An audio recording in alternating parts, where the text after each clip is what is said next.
Sanamente es una coproducción de CNN Chile con Fundación Rasmus y Grupo CAP.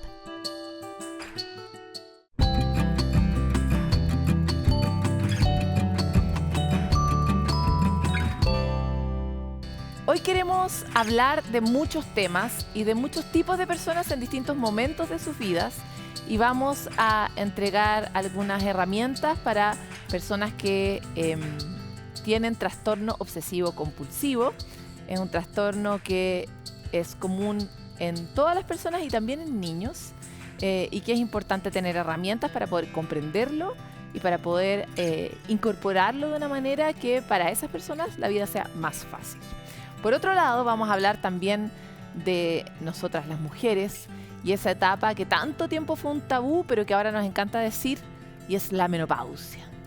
Todas quienes estamos muy cerca de la menopausia tenemos tantas preguntas, hay tantos mitos, y la verdad es que podríamos pasarlo tanto mejor, o al menos ese es el propósito de la conversación que vamos a conocer más adelante. Esto y tanto más en este capítulo que ahora comienza de Sanamente. El TOC, o trastorno obsesivo compulsivo, se considera el cuarto trastorno psiquiátrico infantil más común en el mundo. ¿Cómo se puede identificar en la infancia? ¿Cuáles son esas primeras señales a las cuales deberíamos estar atentos como padres? ¿Cómo la comunidad podría ayudar a través de nuevos aprendizajes, incorporar a los niños y niñas que empiezan a tener algunas señales de trastorno obsesivo compulsivo? ¿Y cómo podemos hacer que esto sea más fácil, más llevadero? Para eso quisimos hablar con un experto, Tomás Miño, psicólogo clínico infanto-juvenil, miembro de la Fundación Internacional de TOC y fundador de la Red Chilena de Especialistas en TOC. Él además es autor de un libro para niños sobre TOC y por lo tanto la persona más indicada para tener esta conversación que les presentamos ahora. El trastorno obsesivo compulsivo, más conocido como TOC, es el cuarto trastorno psiquiátrico infantil más común en el mundo. ¿Cómo lo podemos identificar en la infancia y cómo la comunidad puede apoyar, aprender y relacionarse de una forma distinta en esta materia? Para conversar sobre este y otros temas relacionados, vamos a hablar hoy con el autor de Pedro y su TOC, que es este libro que nosotros ya lo habíamos recomendado en Sanamente, y estamos con su creador, Tomás Miño, psicólogo clínico infanto-juvenil, miembro de la Fundación Internacional de TOC y fundador de la Red Chilena de Especialistas en TOC. Bienvenido. Muchas gracias por la invitación y por la posibilidad de hablar de TOC aquí junto a ustedes. Mi primera pregunta tiene que ver contigo y por qué llegaste al TOC como área de investigación central. Sí, bueno, yo partí hace muchos años como psicólogo clínico especialista en cuadros de ansiedad y me empezó a llegar mucho paciente con cuadro de TOC y en Chile no hay mucha especialidad respecto a eso, no hay programas de formación, y empecé una búsqueda un poco más autónoma respecto de cómo se trataba el TOC, cuáles eran las características, cómo se abordaba.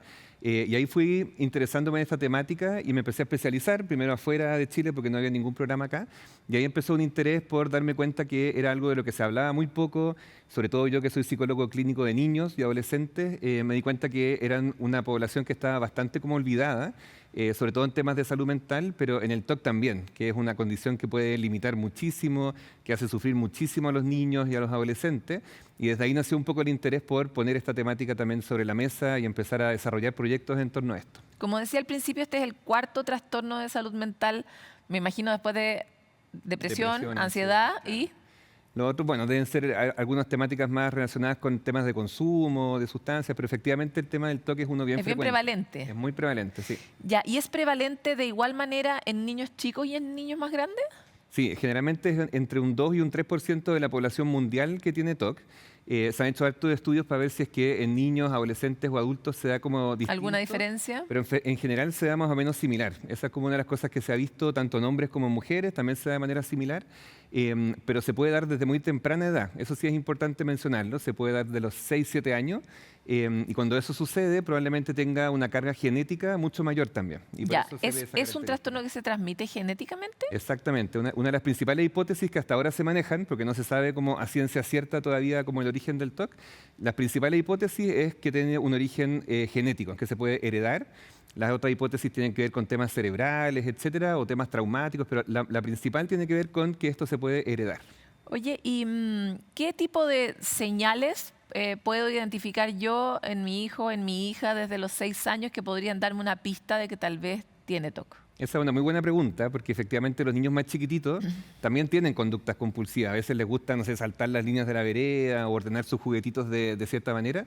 O hacer torres, o ver torres, 500 veces la misma o película. escuchar el mismo cuento 1000 veces. Entonces, efectivamente, esas características son características esperables de la edad. ¿Ya? Obviamente es importante no patologizar todo, pero efectivamente en el caso del TOC infantil, una principal característica tiene que ver con la angustia. ¿Ya? Y eso, un niño, por ejemplo, que está ordenando sus juguetitos y uno se los pasa a llevar o se le caen, y él es capaz de ordenarlos de nuevo y seguir jugando, es distinto a un niño que lo ordena de manera sistemática, yo se lo desordeno, y la angustia que siente por dentro es gigante, porque tiene la rigidez del TOC, de que tengo que hacer las cosas de cierta manera, que no lo puedo mover de donde lo dejé, entonces ya no es algo lúdico, sino que empieza a ser algo mucho más angustioso. Y esa es una característica principal de los cuadros obsesivos, que están muy cargados de angustia, que es diferente a un niño que puede estar preocupado tal vez, o más ansioso, pero acá hay una característica muy potente de angustia. Te puede sonar precaria mi pregunta, pero ¿cómo uno identifica la angustia? Porque tal vez la angustia, sobre todo en la conciencia, es algo que uno describe a medida que tiene un poco esa experiencia y por lo menos en mi registro es un registro bien de joven y adulta, no de chica. Entonces, ¿cómo yo identifico la angustia en otro y en este caso mi hijo o mi hija? Sí, ese es un gran tema. De hecho, en el libro también lo ponemos, como cómo los niños van descubriendo estas palabras que a veces los adultos usamos como angustia, ansiedad. Principalmente es una sensación de llanto frecuente, dificultades para dormir, puede afectarse el ánimo, puede afectarse la alimentación. La angustia efectivamente invade casi todos los aspectos de la vida de los niños. Pueden aparecer temores, afecta el tema escolar. La verdad que interfiere en muchos aspectos porque es un niño que no está tranquilo, que lo está pasando mal, que está con pensamientos angustiosos o que lo está pasando muy, digamos, difícil en su día a día. Esa característica nos puede llamar la atención de que lo esté como pasando realmente mal, digamos. Efectivamente, cuando los niños son chicos hacen cosas de manera repetida en una cierta etapa. ¿De qué edad en adelante esa repetición ya es una alarma más concreta de que es TOC? Sí. Generalmente desde los 8, 9, 10 uno ya puede empezar a notar que es una característica de TOC. Antes de eso son características que uno puede estar pendiente, como que se sacan las pelucitas de los dedos o cosas así que uno dice, son etapas, digamos, que después se pasan. Pero cuando hay una rigidez muy marcada que se empieza a quedar pegada de los 7, 8 años, uno ya empieza a observar características de TOC, que ahí también sería bueno diferenciar lo que es el TOC, porque ahí tiene la característica obsesiva por un lado y la característica compulsiva por otra. Las obsesiones son pensamientos, imágenes, recuerdos, sensaciones, etcétera, que se quedan pegados en la cabeza, que hacen sentir mucha angustia. La persona no quiere pensar en esas cosas, pero igual se le quedan pegadas en la cabeza. Y las compulsiones son las cosas que hacen para evitar estos malos pensamientos o para evitar que pasen cosas malas. Entonces, por ejemplo, si un niño siente que si no ordena su almohada de cierta manera, su mamá se puede morir, la obsesión sería la muerte de la mamá y la compulsión sería ordenar la almohada de cierta manera. Esos son como siempre dos criterios que siempre están presentes en el caso del TOC. Ya, cuando tú das ese ejemplo, suena como extremo, pero tú hablabas al inicio de que podía tener una condición genética o podía tener también una condición traumática. Sí. Claramente, si yo tengo un episodio traumático y después aparece la conducta, uno puede hacer la asociación. Pero, ¿qué característica, tienen alguna diferencia el grupo de TOC que son más genéticos respecto del grupo de TOC que son más bien de eventos traumáticos? Hay algunas diferencias respecto al origen, sobre todo al curso más crónico. O sea, efectivamente, si es un TOC que empezó a los 6, 7 años, probablemente como el TOC es una condición de salud mental que acompaña durante el curso de vida, es distinto a que se gatille, por ejemplo, mucha gente aumentaron los síntomas de TOC después de la pandemia, que fue un estresor, digamos, muy importante, y ahí aumentaron los síntomas. Claro, es distinto el curso de vida de que aparezca por un elemento traumático, cuando había una predisposición, obviamente, para generar síntomas, a los 30, 40, 50, a ver, digamos, estar con TOC desde los 6 años en adelante. Va a tener que ver con el criterio más temporal, pero en términos de definición del cuadro clínico es muy similar, entre si es genético o tiene alguna otra hipótesis como digamos, de origen, digamos, en ese sentido. Ahora quisiera llevarte, nosotros aquí tuvimos la oportunidad de entrevistar a un investigador que hace un estudio justamente genético en América, y este es un estudio que tú también haces acá para este territorio, y quisiera comprender mejor qué es lo que hasta ahora se sabe, qué se ve a escala genética que podría estar relacionado con el trastorno. Sí, efectivamente, una investigación que está liderando el doctor Eric Storch, que fue el que ustedes entrevistaron. Acá en Chile estoy yo también como director principal del estudio junto a otros profesionales. Y lo que estamos justamente evaluando es cuál es la característica genética del TOC en población latina. Porque todos los estudios con los que uno estudió o los estudios que uno usa como referencia para las investigaciones son todos de Estados Unidos, de Europa, etcétera.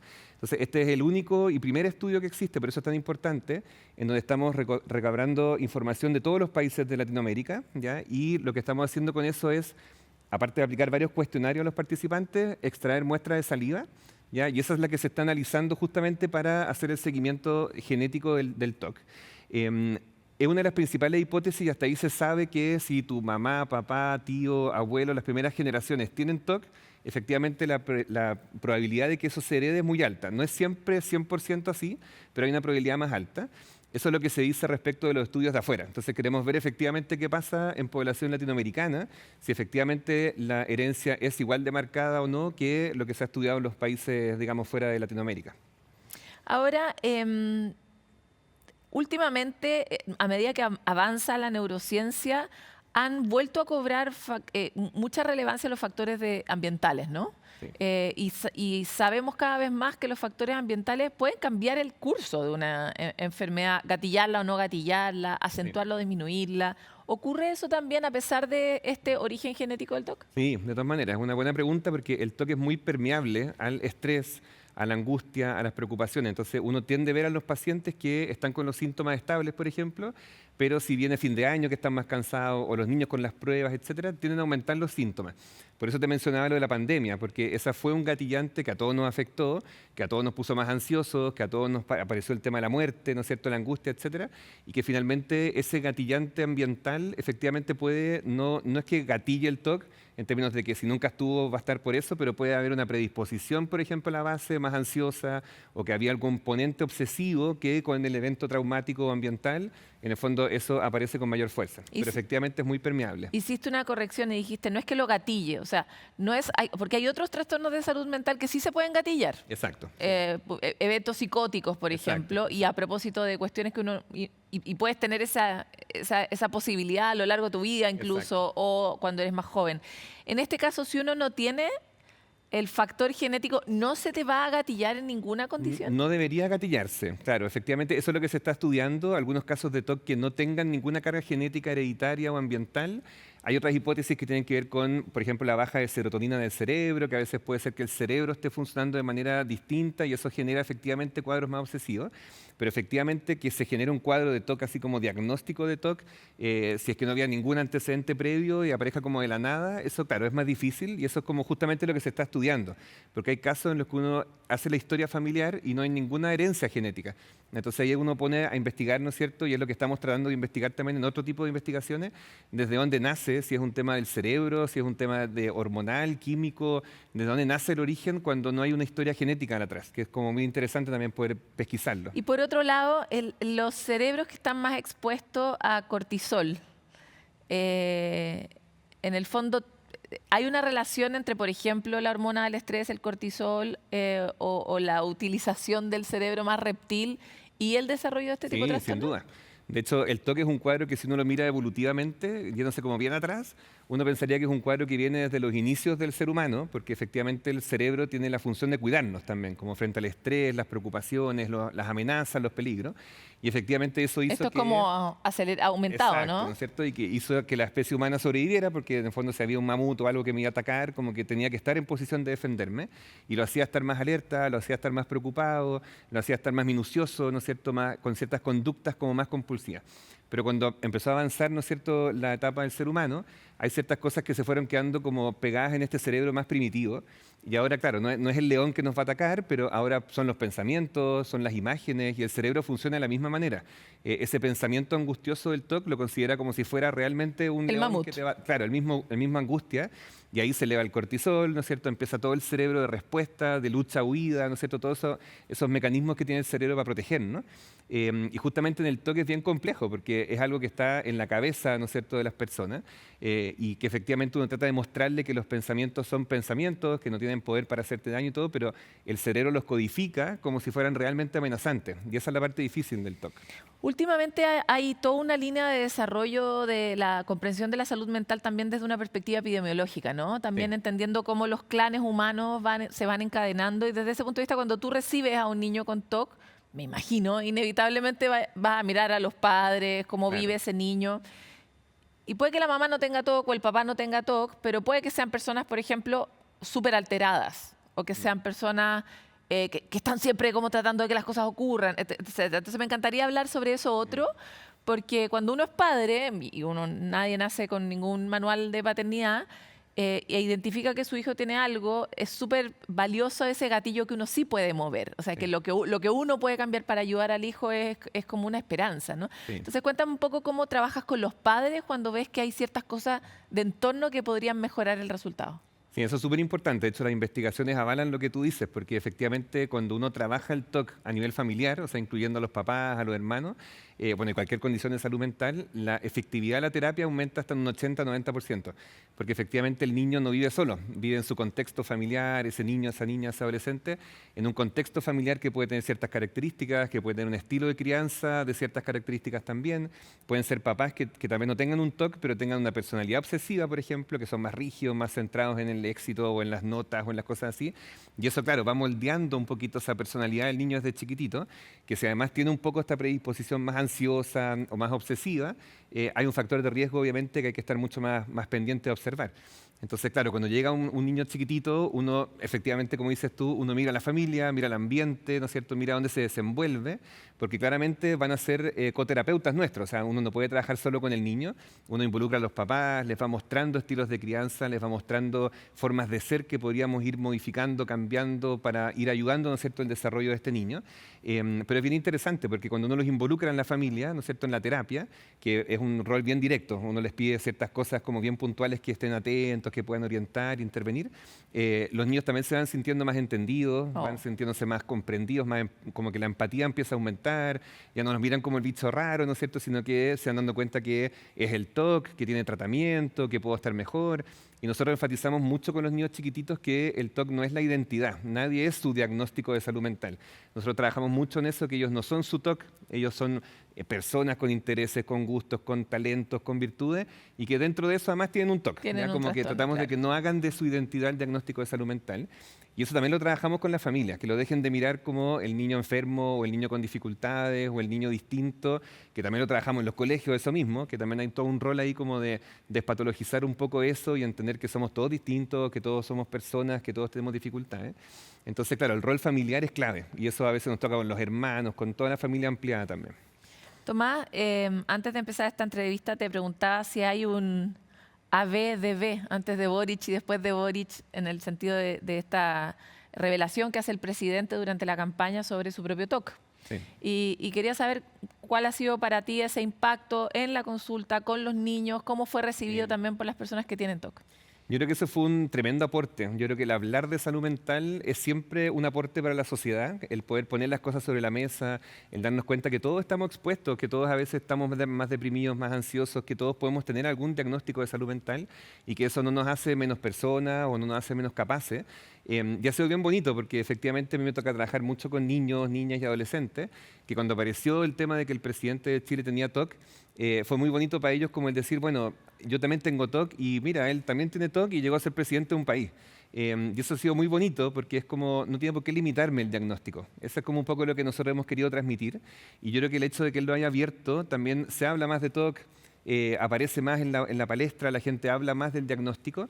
También por otro lado aparece, ¿no es cierto?, lo que es muy típico de ciertas sociedades, digamos, que es como la burla respecto a eso, el estigma respecto a eso, el mostrar el síntoma como algo de lo que me puedo reír, que también es algo que nosotros tratamos de trabajar mucho en esta iniciativa que tenemos, que es Hablemos de TOC.cl, de sacar ese estigma que tiene encargada la salud mental y sobre todo el TOC, ¿ya? Porque se habla mucho del TOC, de que yo soy tan TOC porque me gusta ordenar, o yo soy tan TOC, o burlarse de las conductas de la gente con TOC. Sí, pero uno muchas veces dice eso, no es mala, sino claro. como una forma de describirse a uno mismo. Exacto. Y sin embargo igual es agresivo. Claro, porque además es como, claro, cuando dice como soy tan bipolar porque cambio mucho, finalmente, claro, son diagnósticos de salud mental que son complejos, porque en el fondo cuando alguien dice me encanta ordenar, por eso soy tan TOC, la gente con TOC no disfruta de eso. Esa es como la principal característica. Si a ti te gusta limpiar y ordenar, es que no es un TOC, porque la gente con TOC sufre por esto, se angustia, lo que más quisiera es no tener TOC. Entonces también es como ciertas sutilezas del lenguaje, pero yo creo que ha sido una buena oportunidad de que podamos normalizar la salud mental desde distintas personas, digamos, y darnos cuenta que tener un diagnóstico de salud mental no nos limita. Podemos hacer nuestros sueños, podemos seguir nuestra vida, que es también lo que uno les muestra a los niños cuando son chiquititos, que a veces ven muy coartada su vida por el TOC, del ir al colegio, poder juntarse en la casa de los amigos. Uno les muestra que hay vida más allá del diagnóstico también.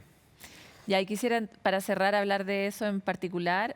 Tú decías que cuando uno trabaja con las familias mejora hasta en un 80% el resultado final de la terapia y que ellos se sienten muy aliviados. Desglosa un poco esa sensación, pues yo creo que no hay nada más importante para un padre o una madre o para una persona que saber que tiene acceso al alivio y que la vida puede ser mucho mejor. Como cuéntanos un poco cómo florecen esas personas. Sí, de todas maneras. Y sobre todo cuando saben el diagnóstico, porque los niños habitualmente lo que más me dicen es como yo pensé que estaba loco, que me estaba volviendo loco, que era el único que pensaba estas cosas, que me da vergüenza que alguien supiera lo que yo estaba haciendo, entonces lo escondía. Y es un cuadro que se vive muy en silencio. O sea, hay niños que se demoran años en decir que tienen estos síntomas. El TOC se demora como entre 10 y 14 años más o menos en las investigaciones en encontrar una ayuda oportuna por el estigma, la vergüenza y todo. Entonces, cuando uno les dice, mira, esto es TOC, se trata de estas características, es algo que le pasa a muchas personas, que tienen un buen tratamiento, que no tienen por qué, eso les alivia muchísimo, primero ponerle un nombre a qué es lo que pasa, que esto le pasa a más niños, que le pasa a más personas. Y cuando ya tiene un nombre, también sé qué hacer. Cuando yo siento que controlo algo, tiene un TOC, esto es lo que voy a hacer, también me siento más tranquilo como papá, pero también como paciente, como niño, de saber, bueno, cómo poder enfrentarlo, cómo le voy a ganar a esto. Y ese alivio tiene que ver con eso, con que me dejen de mirar como el bicho raro, de sentir que puedo hablar de esto con alguien y que no pasa nada si lo hablo. Es normal hablar de estas cosas y ese alivio es gigante, o sea, les da una autoestima gigante también. Y cuando los niños son chiquititos es muy importante lo que los papás y cómo los papás te miran, aunque no te digan nada. Entonces, ¿cómo has visto que para esos niños es que los empiecen a mirar de otra manera? Sí, no, la autoestima aumenta un montón, la sensación de que me quieren a pesar de esto, porque también sienten como, es que yo no le quería decir a mi papá o a mi mamá porque me iban a mirar raro, o iban a pensar que yo tenía un problema, o que cómo estaba pensando estas cosas. Entonces, cuando logran abrirlo y se dan cuenta que el cariño sigue igual, que los papás te quieren a pesar de todas las cosas que puedan pasar, como que eso también les da una tranquilidad de que me quieren a pesar de estas cosas que me cuestan o que son difíciles, y eso los alivia muchísimo. O sea, uno ve la cara de alivio cuando es capaz de hablar esto con los papás, o cuando uno les dice, mira, esto es TOC y estas son las características, es un alivio como de, sí, esto le pasa a más gente, no soy solo yo. No, y incluso una sensación de que te quieren más, tal vez, exacto, porque ahora sí, te comprenden, absolutamente, ¿no? aumenta la autoestima, aumenta el decir, bueno, ya sí, yo tengo TOC, pero también tengo otras cosas, soy capaz de otras cosas, como que empodera mucho más también. Tomás, te quiero agradecer mucho por esta conversación. Teníamos muchas dudas y muchas preguntas. Que te vaya muy bien también con el sitio, con la investigación. Y dejamos invitados también a las personas que tengan dudas o que quieran participar, que se encuentren contigo a través de todas las redes que nosotros hemos compartido ampliamente en nuestro programa. Muchas gracias. Muchas gracias a ustedes por la invitación. Vamos rápidamente a una pausa, pero volvemos con mucho más de este especial de fin de año de Sanamente.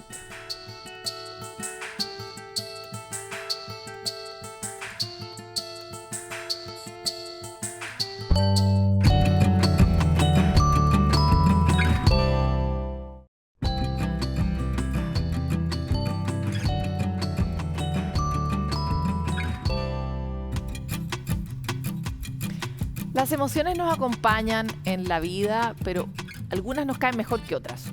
Una que nos cuesta es la ira.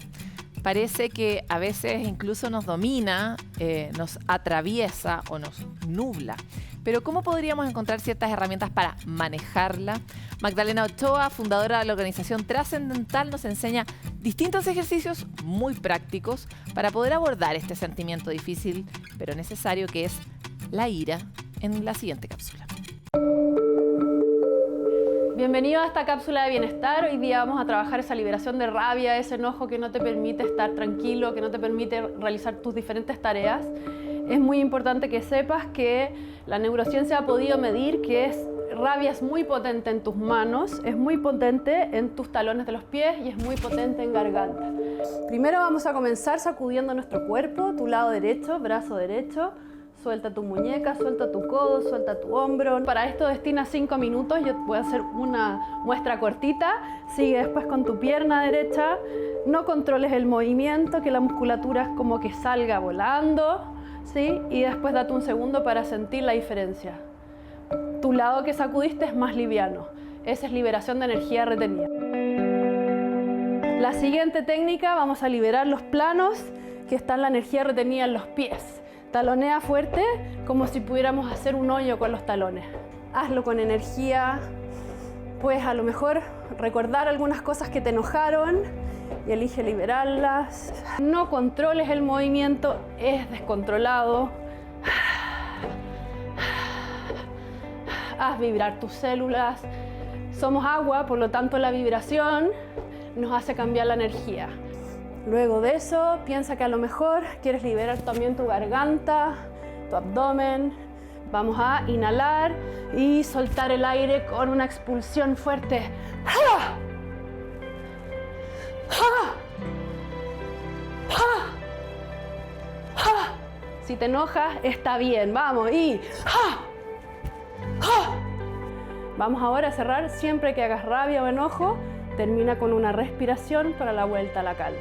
Para ello te invito a que nos sentemos, siéntate cómodamente y vamos a ocupar una respiración con tus manos. Abdominalmente vamos a tratar de hacer como un globo, inflando nuestro abdomen y exhalando.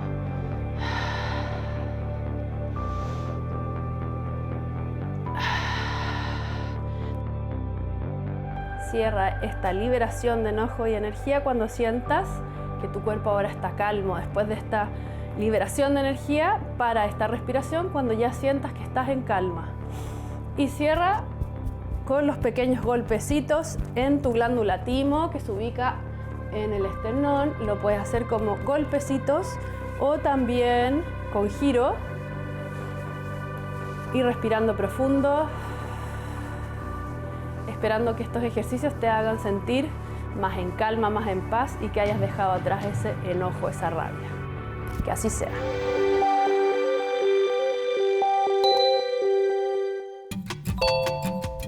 El cortisol es conocida por ser la hormona que secretamos cuando estamos estresados. Y por lo mismo, cuando hablamos de cortisol, generalmente es algo negativo. Sin embargo, el cortisol es crítico para mantenernos vivos, es clave, tiene múltiples funciones. Ustedes saben que al final todo tiene un lado, un vaso lleno y un vaso vacío, ¿no? Pues hoy queremos hablar del vaso lleno del cortisol, por qué es vital y te lo explicamos en la siguiente animación. Estás caminando en la mañana y de repente un perro salta enfrente tuyo y ladra furiosamente. Tu cuerpo se pone en alerta, se te acelera el corazón y huyes de ahí sin saber cómo. ¿A quién le debes tu bienestar? Al temido cortisol. Popularmente conocido como la hormona del estrés, lo relacionamos normalmente con algo negativo. Pero la verdad es que es clave para nuestra vida. Tiene distintas funciones en los más diversos ámbitos. En el metabolismo, el sueño, el despertar, el sistema inmune y la inflamación. Y es globalmente conocido por ayudar al organismo a responder ante amenazas. Sin cortisol no podemos vivir. Pero lo importante es mantenerlo en un nivel sano. Es fundamental que su secreción por estrés sea un pic ante la amenaza y no una constante, pues esta hormona es nuestra arma secreta para enfrentar la dificultad. Pero si lo usamos todo el tiempo, nos puede enfermar. ¿Cómo están tus niveles de cortisol? ¿Lo has pensado alguna vez?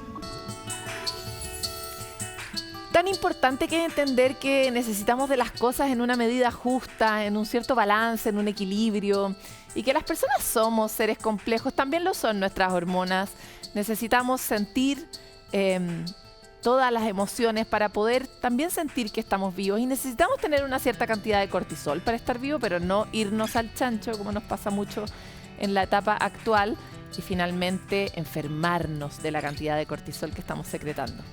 Queremos ir a una pausa en su justo medio, y volvemos con más de Sanamente.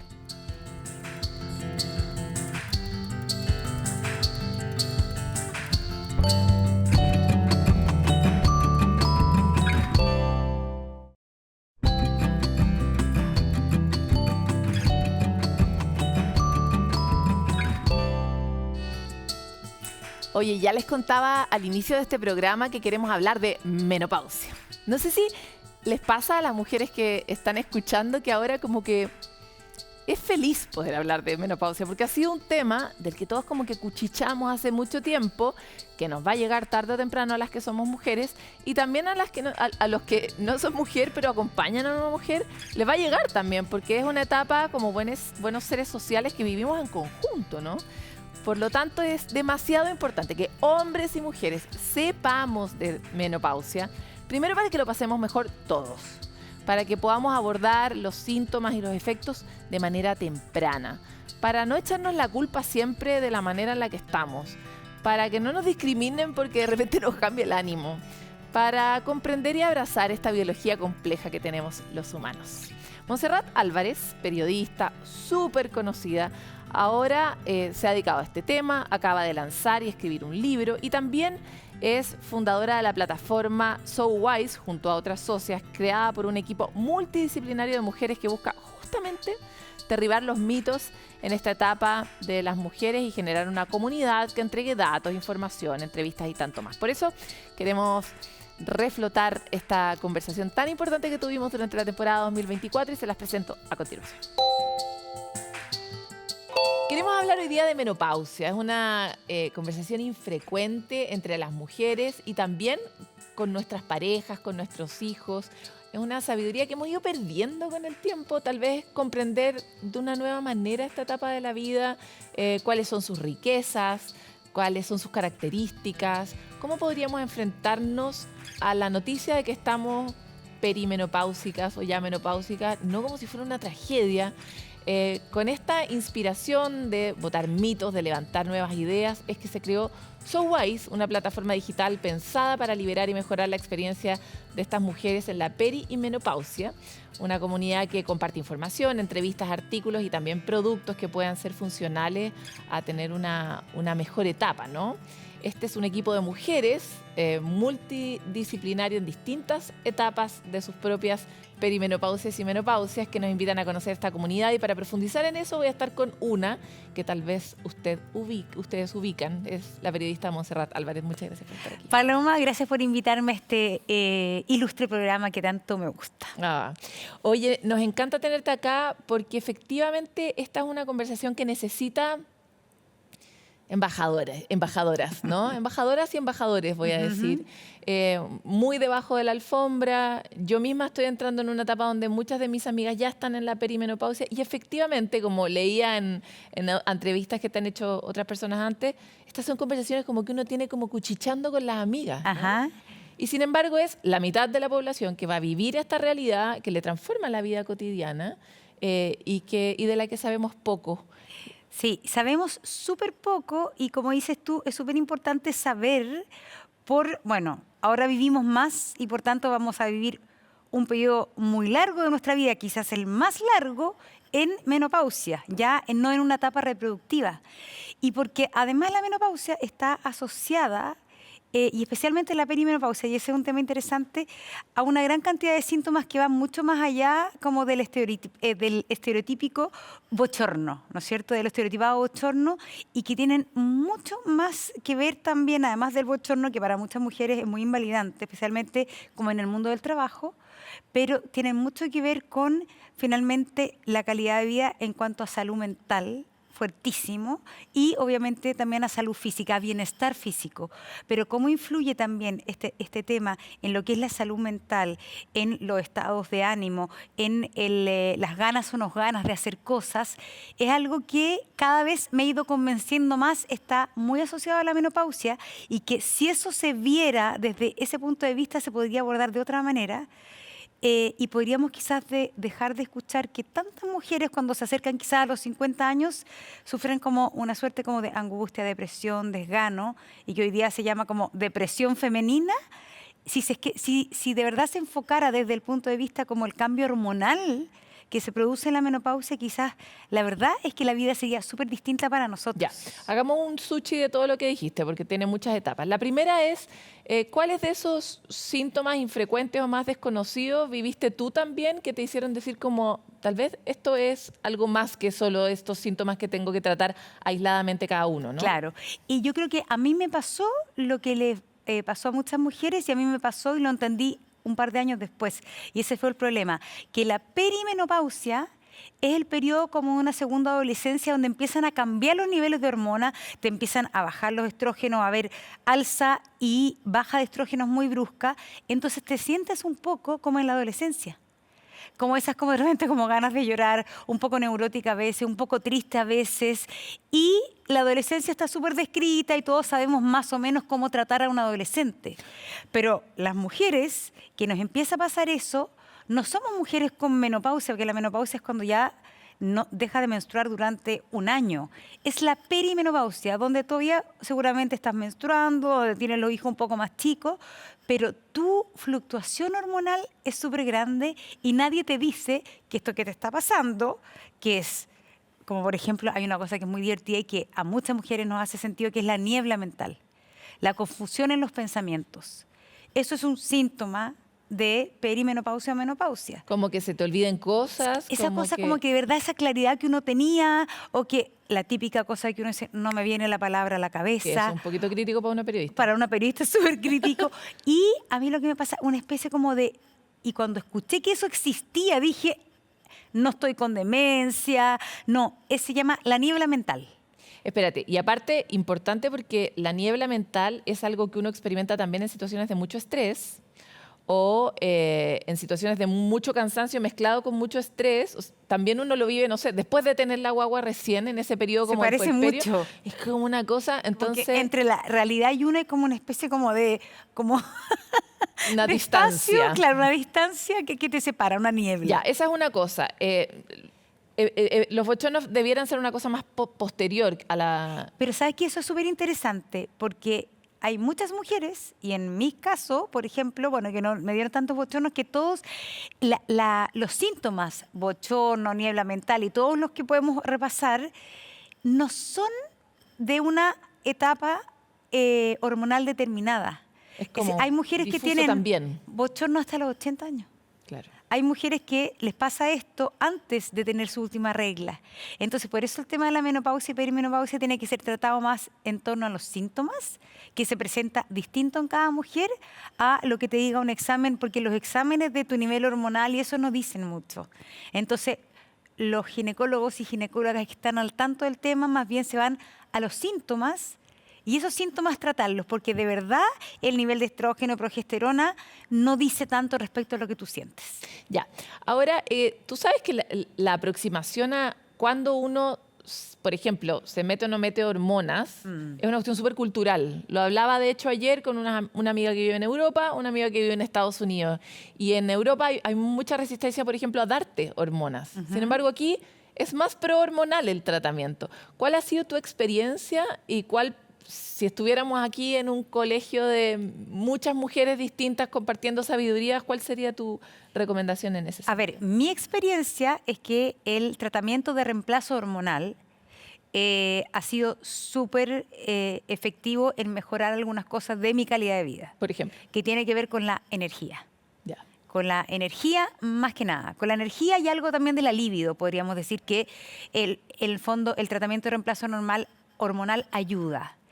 A mantener la libido un poco más alta. Pero especialmente la energía y el cansancio es algo que el estrógeno, que es finalmente estrógeno que se pone en modo de puff o pomadita, es algo que reportan en general las mujeres que tienen tratamiento de reemplazo hormonal, que el nivel de energía y de cansancio les cambia muchísimo. Pero nosotros tenemos una encuesta en SoWise, que es una encuesta bien interesante porque de verdad es la primera encuesta que hay con un universo estadístico bien significativo de 1.080 mujeres, entonces de todos los estratos socioeconómicos, una encuesta súper completa la que hicimos, que estamos siempre actualizándola.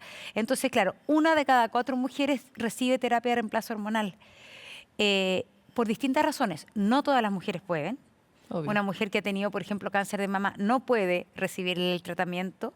No todas las mujeres tienen acceso porque en la salud pública el mejor tratamiento de reemplazo hormonal no es el que se puede comprar, porque el que se compra es el que te digo yo, el cutáneo, que tiene mucho menos efectos adversos, etcétera, y que Y se además no complementa. usa tus órganos Claro. internos de procesamiento. Pero eso siempre se tiene que complementar con progesterona, generalmente oral. Pero tomar estrógeno es distinto que el estrógeno a nivel dérmico que se administra. Entonces, en muchas mujeres esto ha sido una solución bien importante para los síntomas. Lo que pasa es que hubo un estudio que salió por el año 2000 donde a mi madre le dieron hormonas. Eran hormonas un poco más fuertes porque, como te digo yo, eran estrógenos orales. Y ese estudio que creo que salió, ahora no me equivoco, creo que era en el New York Times, dijo que los estrógenos eran cancerígenos Sí, y po. se suprimió de un día para otro la administración de la prescripción de hormonas. Y ese estudio de inmediato fue rebatido, pero nunca tuvo la misma difusión. Entonces, hay doctores que todavía se quedaron mucho con ese estudio. Entonces, claro, en Estados Unidos quizás son más propensos a dar. En Chile hoy día hay mucha mayor propensión a dar, pero hay que hacerlo con supervisión médica, porque además que siempre tiene que ser con complemento, porque es decir, es un Claro, y set. si el cáncer de mama es una contraindicación, también hay que tener en cuenta el nivel de prevalencia en mujeres de cáncer de mama y por lo tanto ir comprobando Obvio. ambas cosas, ¿no? Porque Y también hay una cosa súper importante, hay mujeres que no quieren, porque no quieren finalmente de manera artificial ponerse una hormona. Y hay un montón de otra gama que es súper interesante, de productos, de suplementos que te ayudan a ir superando. o de prácticas. Por ejemplo, he visto cosas que tienen que ver con el mindfulness relacionadas. Obviamente. Es decir, mira, fuera del deseo, al final, más que la hormona, más que no sé qué, lo que mejor sirve para enfrentar la menopausia, aminorando los síntomas, es mucho ejercicio físico, entre ellas pesas, para prevenir osteoporosis, para no perder la capacidad muscular, etcétera, alimentación y horas de sueño. Bueno, Pero el problema que el fondo hoy día da un poco de rabia porque es la solución para todo. Tú vas, tienes una depresión, te dicen que eso es lo primero. Es que es verdad, po. Y es verdad. es verdad, porque Entonces, alguna de- vez perdimos la costumbre de cuidar el cuerpo, ¿no? Que es tan Entonces, central sí. en el destino final. Quisiera volver sobre esta plataforma que junto a otras mujeres has creado, que se llama SoWise. Me encantaría partir por saber por qué se llama SoWise. Es un nombre medio gringo, puedo decir, quizás muy lejano, pero la verdad es que fue un grupo de personas que lo habían meditado mucho, entonces un grupo de mujeres, y que hizo mucho sentido, que significa muy sabia o tan sabia, ¿no? En inglés, pero que era básicamente que fuera un nombre pegador, que no fuera demasiado como "Oh, soy menopáusica" o cosas que suenen, sino que fuera como Empunchador. claro, y tampoco tan Empunchante. pachamámico, ¿cachai? Que fuera tampoco como soy sabia, porque tampoco esta es una etapa de la vida, al menos en lo que a mí respecta, como que tengo las cosas resueltas. Por el contrario, es una etapa de la vida súper revuelta. Entonces hay como toda una corriente que aborda la menopausia desde la nueva sabiduría, la nueva paz interior, tranquilidad, cosa que a mí no me ocurre ni a ninguna de nosotras en SoWise. En el fondo tenemos las cosas Es más un deseo menos- que una declaración de lo que son. Claro, el fondo es una etapa en que uno va buscando eso. Y va buscando eso de distintas maneras, pero obviamente que es una etapa súper difícil también, porque te queda mucho por delante, te quedan muchas veces el proyecto laboral, quizás ya estás cansada y quieres redefinir algo, pero hay que parar la olla. Sí, po. Tampoco es tan fácil. Bueno, sobre todo si uno se puso a tener guagua tardecito, Además, como es mi situación. Claro. Hay un punto interesante en lo que planteas, porque uno habría creído que en la evolución humana esto habría tenido alguna lógica, ¿no? ¿Y qué lógica podría tener que las mujeres estuviéramos evolutivamente más cansadas en un momento de nuestra vida? Pensaba en eso Total. ayer antes de venir acá. Y entonces, ¿para qué era este pedazo de la vida cuando la humanidad era eso que devenía de la evolución? Y yo creo que por eso también está toda esta lectura sobre que ahora eres más sabia y no sé qué, porque igual necesitamos una narrativa, ya que somos animales de historia, que sostenga esta etapa de una manera distinta de la narrativa que la ha sostenido hasta ahora, que es como un puro castigo, que es como, mira, ahora ya no puedes tener guaguas, por lo tanto, de alguna forma ya no eres tan útil, y además estás con todos estos problemas que te hacen una mujer súper complicada, y además no te sientes bien y no quieres, no sé, tener sexo, y suena terrible, ¿no? Entonces me encantaría hablar sobre esta Es que me nueva imagino narrativa. que para periodo, bueno, de partida las mujeres vivían hasta los 50, 60 años. Entonces, de verdad, el periodo de menopausia era mucho más corto. Y debe haber sido más coincidente como con la vejez de cabeza, Es ¿no? decir, eso es súper interesante porque antes, o incluso en la generación de mi madre, todos estos síntomas que hoy día yo entiendo son de menopausia, no se llamaban menopausia, se llamaban vejez. Claro. Entonces era una vieja neurótica, se ponía más neurótica con la menopausia, más llorona, más no sé cuánto, ya no podían tener hijos, más gorda. Todo eso era parte de la vejez. Y una vejez que era mucho más dura para las mujeres que para los hombres, porque porque al fondo a la mujer el viejazo, en ese sentido, le viene más abruptamente. Y le viene muy concretamente, ya no hay algo que antes sí tenía, digamos. Claro, claro, absolutamente. Y de que es tener hijos, la posibilidad de tener hijos que además, si uno piensa incluso en el reino animal, te da un atractivo, estás en celo. Entonces hoy día también psicológicamente para las mujeres, a pesar de que hay un porcentaje altísimo de mujeres que incluso hoy día no quieren tener hijos, pero también hoy día, de alguna manera, intuitivamente, instintivamente, sigue siendo la mujer la reproductora y cuando deja de serlo, tiene que encontrar su lugar en el mundo. Entonces yo, con lo que tú estabas diciendo, creo que, claro, se me imagino que antiguamente la mujer que ya terminaba su etapa reproductiva, que estaba en menopausia, quizás era la sabia de la tribu Sí, y se dedicaba a cuidar a los nietos. Que es algo que también hacemos. Claro. No, es que estamos en un momento Pero yo creo es que como también una- pasa que muchas mujeres en etapa de menopausia todavía crían a sus hijos, Sí. no a sus nietos, porque la maternidad se postergó. se ha retrasado. Entonces, mira, me están aquí hablando que tenemos que apurarnos, porque ya nos fuimos Nos volados. llegó la... Claro, nos llegó el corte. A todos nos llega un momento. Ya, pero quiero alcanzar a hablar de dos cosas. La primera es eso. ¿Cuál es, según tú, la nueva narrativa de esta etapa?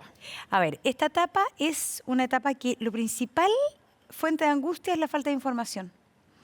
Entonces, que todos los síntomas que estoy hablando, que la terapia de reemplazo hormonal, que la no terapia, que el lubricante vaginal o que antidepresivos, que dan muchos, finalmente, si hay información, tú vas a poder entender mejor lo que te pasa. Y yo creo que la información y la conciencia es lo que más finalmente te ayuda a enfrentar a esta etapa sin tanta angustia y sin tanto desconocimiento de qué es lo que me pasa. Porque tengo incertidumbre en el fondo. Claro, de hecho. entonces decir ya, esto es más o menos lo que me está pasando a esta edad y cómo lo asumo.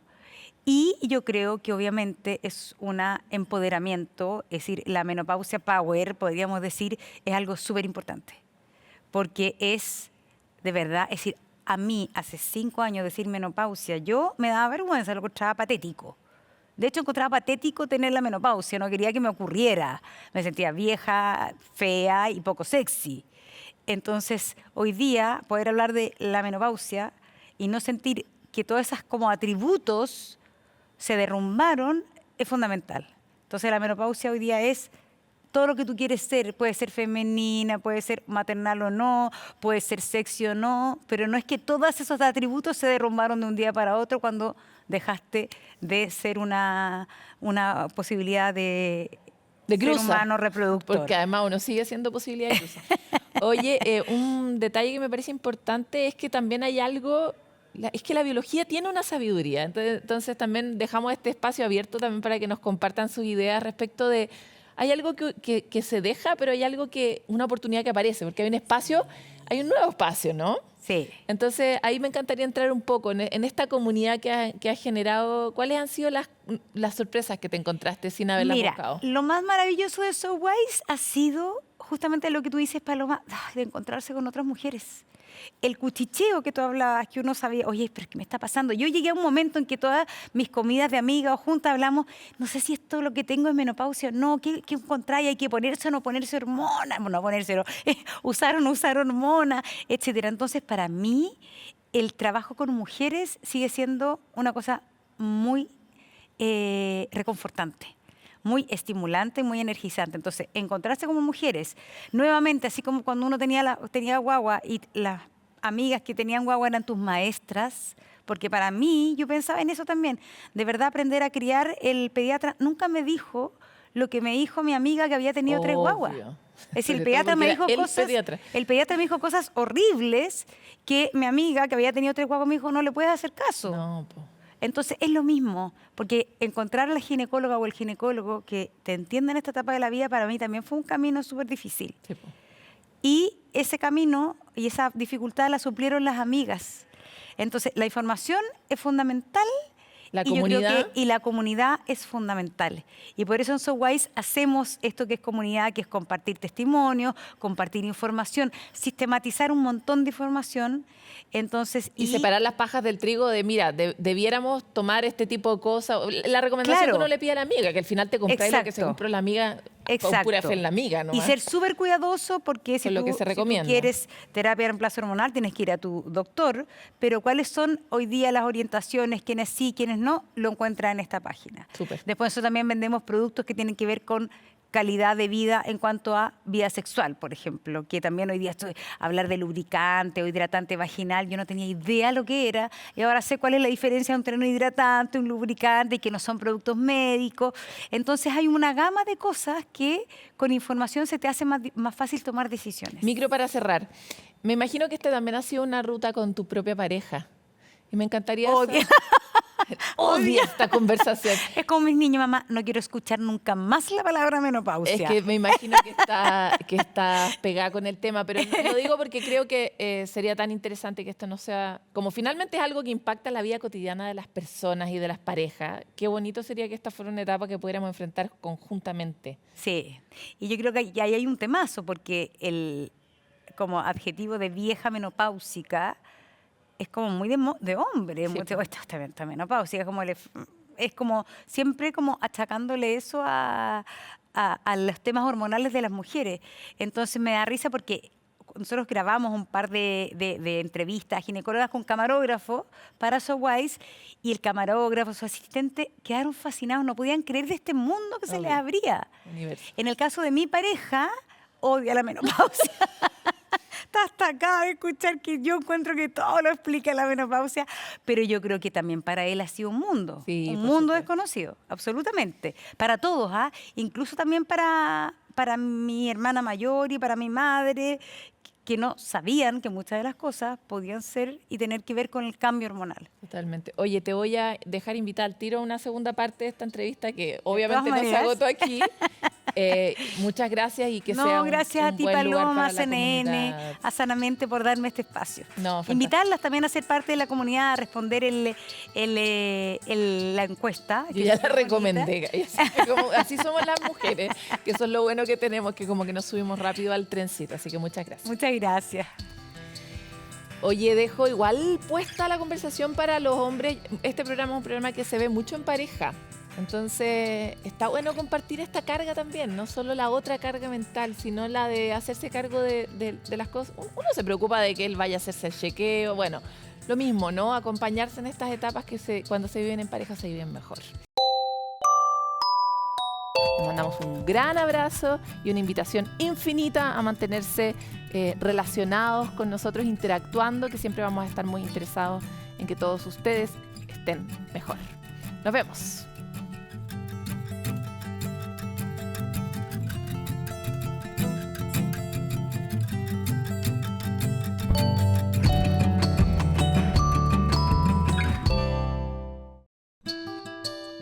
Sanamente es una coproducción de CNN Chile con Fundación Rasmus y Grupo CAP.